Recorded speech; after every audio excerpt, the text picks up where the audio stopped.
Hello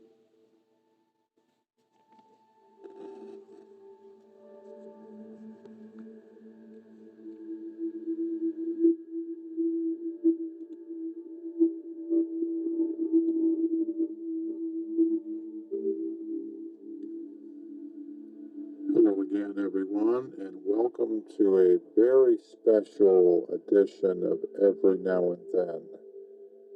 My name is Brian Smith, and today I am going to be talking about my mother, and this is the 20th anniversary this month of her passing, 20 years. So I don't have a script. I don't think I need one. I want to speak from the heart, and I'm doing several podcasts this month, January 2025. She died January 2005, and I remember that day very well. But today I want to talk more about her spirit and talk about some of the beautiful memories I had of her as her firstborn child growing up. And other podcasts will talk in greater detail about the day of her passing and the memories that my brothers have and my dear wife Patty and so on. But today these were just my personal reflections of my mother. I was her firstborn child, and I've looked at newspaper clippings from our hometown at that time, Marion, Ohio, the Marion Star. And a few months before I was born, I found a clipping where my dad sold his car. I was born on November 13th, 1957.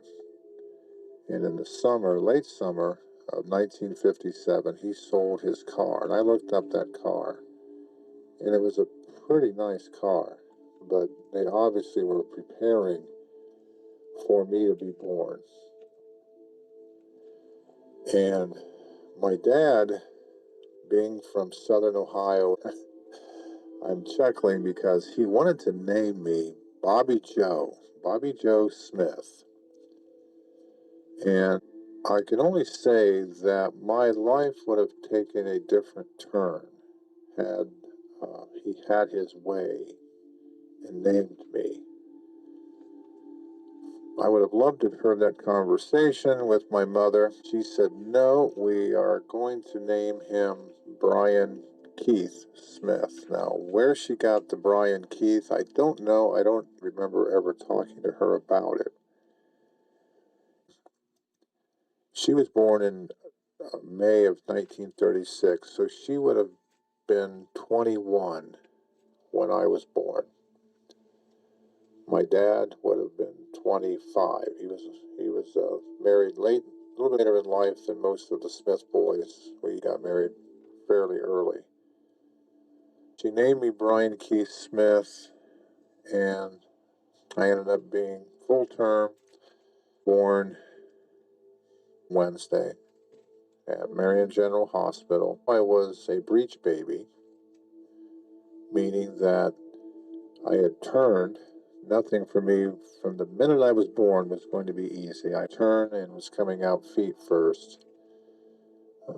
Very strange coincidence about that. All three of my sons were also breech babies. I don't know if that's how many other people can say that, but me and all three of my sons were breech babies. There's an old saying, if you're born walking, you'll die crawling. And I remember my mother when I was young saying that, and I never forgot that. And I always had that little bit of trepidation thinking about that she had said that. But my very first memory of my mother, and I don't know if many listeners will believe me when I say this, but I remember her holding me. I remember her feeding me. I remember being a couple months old. It was like looking through a veil or through a glass, but I remember that. I remember distinctly just sitting here talking about this. I remember that she was at her mother and father's home. Now, how I recognize that, I do not know. But I remember being at the Butterman home. Her maiden name was Butterman, Ellen Leora Butterman. And it was a soft rain outside, but I remember her sitting in a chair, picking me up, holding me in her arms. So I couldn't have been very old. My mother picking me up and covering me up a little bit and taking me out that front door. Now that would have to be still in the 59, I don't know, but she carried me out. And there was a soft rain coming, and I remember her carrying me to the car. So I don't have a photographic memory, but I distinctly remember those two things. My mother had coal black hair, and as I looked at pictures of her dating my dad, whoever took the pictures, it was almost like out of a movie photo shoot, really, how those pictures were when they were together. My dad was 6'3", my mother 5 foot tall, but they were a very cute couple. My mother her mother was almost 6 feet tall. She's probably 5'10". Her dad, Ora Butterman, was short. He was actually shorter than my mother's mother. Her name was Clara. My mother's mother, Clara, was pretty much totally deaf. And my mother had to live with that her entire life, where her mother never heard her. And I always wondered, I never talked to her about that, but I always wondered how that made her feel. I felt in my heart, just looking back on her speaking through our lives, that she had a longing for her mother to hear her voice. And I don't know if my brothers will talk about that or not. Her mother never really let it be a handicap. She could read lips across the room. And she never really learned sign language. And they were fairly close as far as I know. But I think it harmed my mother in some way. It wounded her. And her personality, she had quite the personality, which I'll get into a little bit later. I have some beautiful memories as we grew up, but my mom and dad were in a hurry to have kids. I was born late 1957. I had a whole year and a half all to myself, and then my brother Jeff was born August of 1959, so a little bit over a year and a half. And I remember my mother saying that when I saw my brother Jeff for the first time, it was like my world had been turned upside down, that I literally wanted to kill him. And where she got that from, I don't know. I wish we had video of that. There is some film out there of me, but it's probably lost to the ages now, lost to history. Somebody had it and never thought about giving it to me. I would have loved to have had it. Her brother Merle, I believe, had it.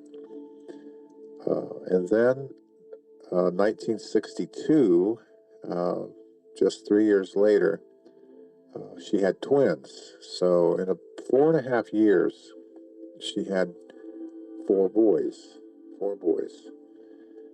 Not little boys either. I was almost 10 pounds, 25 inches long. Yes, 25 inches long.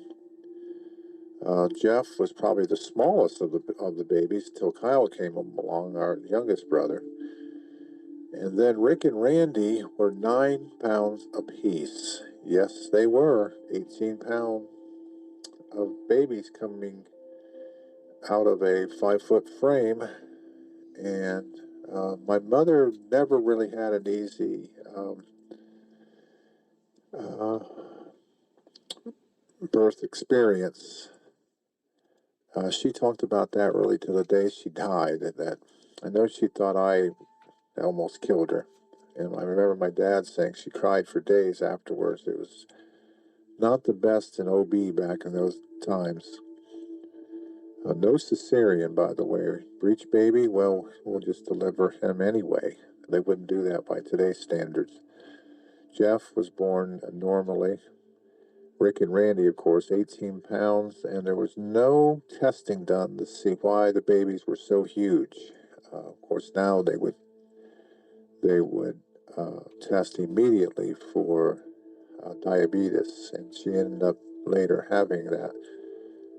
The babies obviously were feeding off that extra sugar she had. My mother never really had a good grasp of her diet for whatever reason. I recall so many times as kids that she loved to eat sweets, and we had this huge silver pan, no lid, just a huge silver pan like you'd see from the 30s. I don't know where she got it at, maybe from my grandparents' home or something, and she would cook homemade fudge in that. I remember that distinctly. Later on, she would make homemade donuts. She would buy the biscuit dough and cut it, mold it, and fry it, roll it in sugar, and all the neighborhood kids came around, and she would be very generous. That was probably 10 cents a roll of biscuits back then, but she liked to make her own homemade things. But I have some beautiful memories of my mother, and in no particular order. This was 1964, and it was around April or May. I'd have to look it up on the internet, the exact, but I remember distinctly my mother taking me to the famous Palace Theater in Marion, 1920. And I recall that day. I could tell you exactly where I sat. That's one of the gifts I have from God, that I remember a lot of things in my life. I recall vividly going to the Palace Theater with excitement, all dressed up, 1964, 6 and a half. The palace was jam-packed with kids, mostly young women, young girls, teenagers. And I was just a little 6-year-old. Me and my mother, that was it. And we had to sit up in the second row, the loges or whatever those are called, in the beautiful Palace Theater. And I remember asking her what was going on. What are these girls? Why is so many kids here? And that's how jam-packed it was. You don't ever see that anymore at the Palace Theater in Marion. It's a historic theater. But the screen started up, curtains pulled back, and it was A Hard Day's Night. Yes, it was. The music. And my mother, I so appreciate her doing that for me. It really triggered me. It sparked my life of loving music. And as soon as they showed the Beatles, that first scene where the Beatles were running down the street and Ringo trips George and he goes falling and everybody kind of spills over like bowling pins, the girls absolutely screaming. And I remember holding my ears and my ears ringing and saying to my mother, why are they screaming? What is going on? And of course, that sound just carried all the way up to where we were in that second row balcony. Such a beautiful memory. Years later, 60 plus, I went into the empty theater. I was going to an event there, and I asked the usher, "Do you mind if I go upstairs for just a moment? It's very special to me." And I explained my memory from almost 60 years earlier. He said, "Yeah, go on up. We're not really allowed to let you up there." I went up and I went to the seat. I took a picture of it. I knew exactly what seat it was. It's a precious memory for me. So, Marion, Ohio, back when Marion, Ohio was bustling, beautiful, beautiful city. A city on the rise, but it didn't stay that way. But that's one of my beautiful memories. Another memory from a couple years earlier than that is my mother was in one of those big cars from the early 60s. We're in a big Buick, one of those big cars that would be worth a lot of money now. Downtown Marion, and my mother parked in back. Parking lot's still there. I need to go back to it because just me reminiscing about it, I'm thinking about that parking lot. And my brother Jeff was in a primitive car seat. He couldn't talk yet. He was just a baby. Um, the age of Kennedy, the spring of 61, because I remember saying to him, um, Mom's gone, because she said, I'm going to be right back. Don't you guys move. I'll be right back. And she went in to pay a bill in the back. And it was crazy back then, because she left us in the car.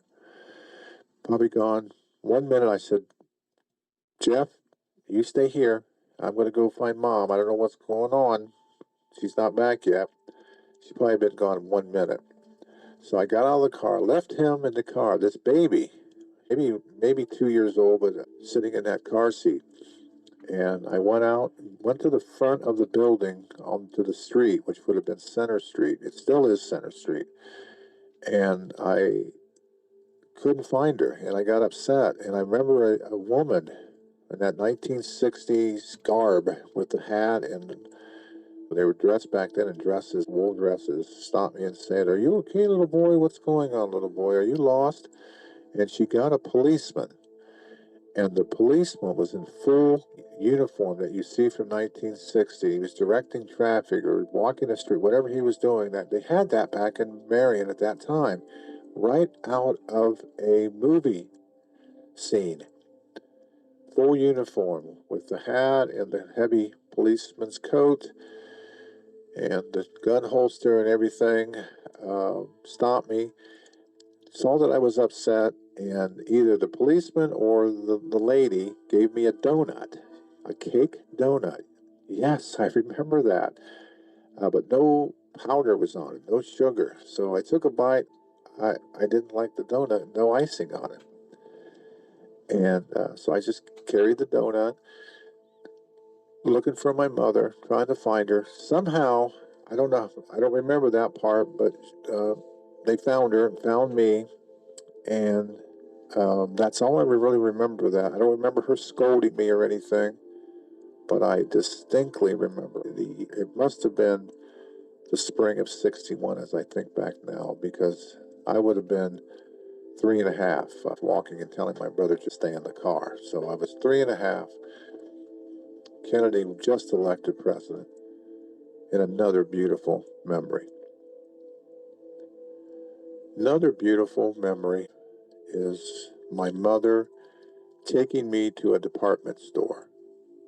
And again, I was just a young kid, 6 or 7, and we're in the store shopping, and we went up to a counter, and she said, "Do you want a hot dog?" I said, "Yeah, I'll take a hot dog, probably 10-cent hot dog." She said, "Yeah, let's get a hot dog." And it's so funny because my mother, to the day she died, loved hot dogs. I remember taking her to Dairy Queen, and she never turned down a hot dog. But this is my first experience, as I remember, eating a hot dog.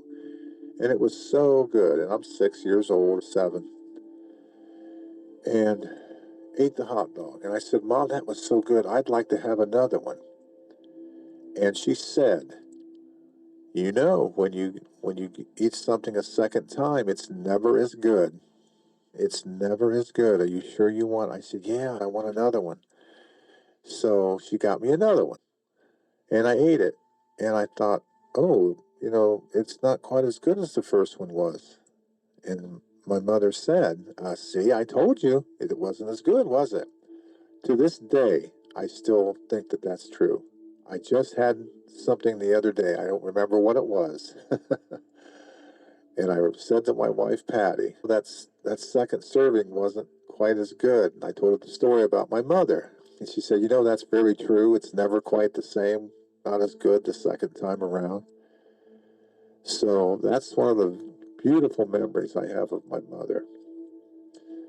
I've talked about the first time I saw my mother cry on another podcast, and it was November 22nd, 1963. So I won't go into great detail on that, but I was sitting playing out on the sidewalk around 1 or 2 o'clock in the afternoon on November 22nd, 1963. I would have been six years old when President Kennedy was assassinated. But another beautiful memory takes us back to Palace Theater. And again, I'm not even a teenager. My dad was working at Marion Power Shovel, the largest employer really of Marion at that time. And again, I can't describe in clear enough that Marion was a city on the go back in the early 60s. And it's really a shame that it's lost its glory. Had the President of the United States in the 20s, and it was the city on the rise. And in 1960s, this is probably 62 or 63, I would have been 6, 7, the Palace Theater hosted the Marion Power Shovel Christmas program. And I remember walking up on that stage to get my goodies, and what a wonderful feeling that was, getting my goodie bag. And as a little kid, getting that candy. My parents seemed to be really experts of knowing where deals were and how to get certain things, because we grew up poor. We absolutely did. Well, we never knew that or felt that. I know a lot of adults say that when they were kids, they were poor, but you didn't know it. Um, I never felt like I was poor or went without, really. My mother was an expert at taking something and making an incredible dish out of it. I remember so many times her buying a lunch meat or a can of salmon or something, tuna, or taking manager specials on meat and just making the most delicious meal. One of her gifts that she had. But that was another beautiful memory that I have. And one more beautiful memory, again, the Palace Theater. That was kind of the center of my life growing up in Marion, Ohio. So this movie came out in 1961. So it would still be about the time frame of me being about 4 years old. My mother took me to the movie theater for a movie that came out in 1961. Again, I was 4. She took me again. She loved going to the movies. And the movie we saw was West Side Story. And every time I watch that movie, I always get a little twinge of excitement and just really chills going up on my back. And I always think, why am I just getting so excited about this movie? And it goes back, because I thought about it to prepare even for this podcast. It goes back to my mother and I going to see West Side Story. And again, I remember going to the movie, sitting up in the balcony again, because back then that's what people did. They went to the movies. We didn't really have massive TV audiences. We had the radio and newspapers, but people loved going to the movies. That was a form of entertainment, and that's what we did. And it was the first musical I saw. Loved the music. 1961. Of course, that's also the year that my wife, Patty, was born. One of her favorite movies also, but at this time she was not born because she wasn't born till November.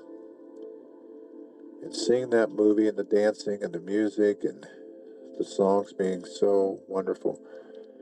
So I have a lot of beautiful memories of the Palace Theater.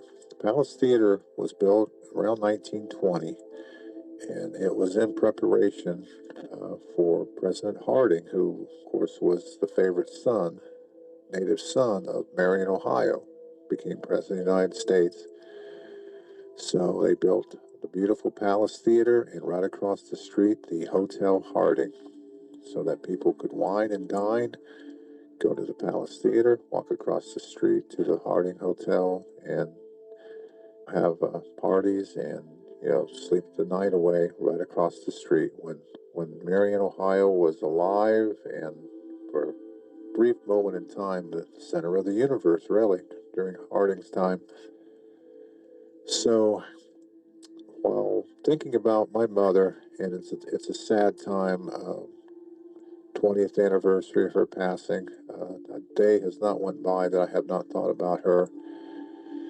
But today I wanted to remember some beautiful memories of her. What a wonderful cook she was, and she had a beautiful laugh. And she's one of those people whose emotions were on her sleeve. My last phone call with her, the day before she died, that phone call was a mixture of crying and laughing and reminiscing and hope and positivity and some negativity, but the whole roller coaster of emotions. And I'm glad I have those memories. It's one of my gifts that God has given to me.